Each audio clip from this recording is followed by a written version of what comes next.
پڑھا لکھا ہی اس حساب سے نہیں، لیکن میری ایک ناقص رائے کہہ لیں کہ میں سمجھتا ہوں کہ جو پیر نماز نہیں پڑھتا وہ پیر ہی نہیں ہے. پہلا ایک چھوٹا سا ایک فارمولہ ہے کہ جو چاہے وہ یہ کہے جی آپ یہاں بیٹھے تھے تو میں اٹھا ہوں تو میں جا کے پڑھ آیا ہوں، آپ کو نظر نہیں آیا، تو میں بلکہ اس امام کو ابو حنیفہ کے نزدیک سیدنا امام ابو حنیفہ رضی اللہ تعالیٰ عنہ فرماتے وہ مردود الشہادہ ہے، جو نماز نہیں پڑھتا اس کی کسی کھاتے میں گواہی بھی قابل قبول نہیں. اب جی میں چند جملوں کے لیے گزارش کرتا ہوں محمد فریاد حسین گولڑی صاحب کو کہ اپنا اظہار خیال فرمائیں.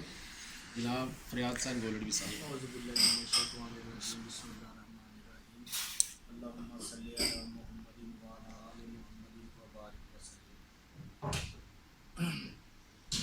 میرے پاس تو یہ الفاظ ہی نہیں ہے کہ میں کچھ بول سکوں،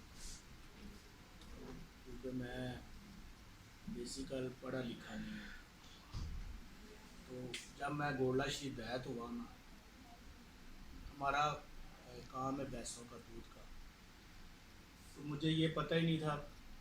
دادا حضور تو جاتے رہتے تھے، دودھ بھی ادھر تقسیم کرتے تھے بالکل. رات. بلکہ دودھ والے جو کام ہے وہ داتا صاحب کی طرف زیادہ ہے. تو یہ نہیں پتہ تھا کہ جو پیر کامل ہیں، جو اپنے شیخ ہیں، وہ کیا ہوتے ہیں. تو الحمدللہ کسی بزرگ نے مجھے گولڑا شریف کا راستہ بتایا، تو میں وہاں گیا، میری دنیا بدل گئی. سبحان اللہ سبحان اللہ.